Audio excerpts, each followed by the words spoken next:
Brazilian dressing റൂമിലെ നിശബ്ദതയെ ഭേദിച്ചുകൊണ്ട് Japan താരത്തിൻ്റെ വാക്കുകൾ ഒരു അമ്പ് പോലെയാണ് വന്നു വീണത്. നെയ്മറോ, എന്ത് നെയ്മർ, അതൊക്കെ പണ്ടല്ലേ, ഇപ്പോൾ അവന് പ്രായമായി. കെൻഡോ ഷ്യാഗോഗയുടെ ഈ വാക്കുകളിൽ നിറഞ്ഞു നിന്നത് കാനറികളുടെ ഇതിഹാസത്തെക്കുറിച്ചുള്ള പരിഹാസമായിരുന്നു.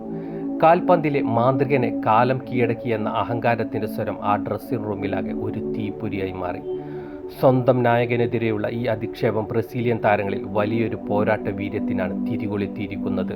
എന്നാൽ നെയ്മർക്ക് എന്ത് പ്രായമെന്നത് വെറുമൊരു സംഖ്യ മാത്രമാണെന്ന് ഈ പരിഹസിക്കുന്നവർ സൗകര്യപൂർവ്വം മറന്നുപോയിരിക്കാം. ചരിത്രത്തിൻ്റെ താളുകളിൽ മറിച്ചു നോക്കിയാൽ അവർക്കറിയാം ജപ്പാന്റെ പ്രതിരോധ നിരയിൽ അവൻ തീർത്ത വിസ്മയങ്ങൾ. പരസ്പരം ഏറ്റുമുട്ടിയ വെറും 5 മത്സരങ്ങളിൽ നിന്ന് 9 തവണയാണ് നെയ്മറുടെ കാലുകൾ ജപ്പാന്റെ വലകുലുക്കിയത്. സാമ്പാ താളത്തിൽ പന്തുമായി കുതിക്കുന്ന നെയ്മറെ തടഞ്ഞു നിർത്താൻ അവർക്കൊരു കാലത്തും കഴിഞ്ഞിട്ടില്ലെന്നതാണ് ചരിത്രം പറയുന്ന യാഥാർത്ഥ്യം. ഉറങ്ങിക്കിടക്കുന്ന സിംഹത്തെയാണ് ആ അഹങ്കാരത്തിൻ്റെ വാക്കുകൾ ഇപ്പോൾ വിളിച്ചുണർത്തിയിരിക്കുന്നത്. അധിക്ഷേപങ്ങൾക്കും പരിഹാസങ്ങൾക്കുമുള്ള മറുപടി നൽകാൻ വാക്കുകളേക്കാൾ അവനിഷ്ടം സ്വന്തം കാലുകളിലെ മാന്ത്രികത തന്നെയാണ്.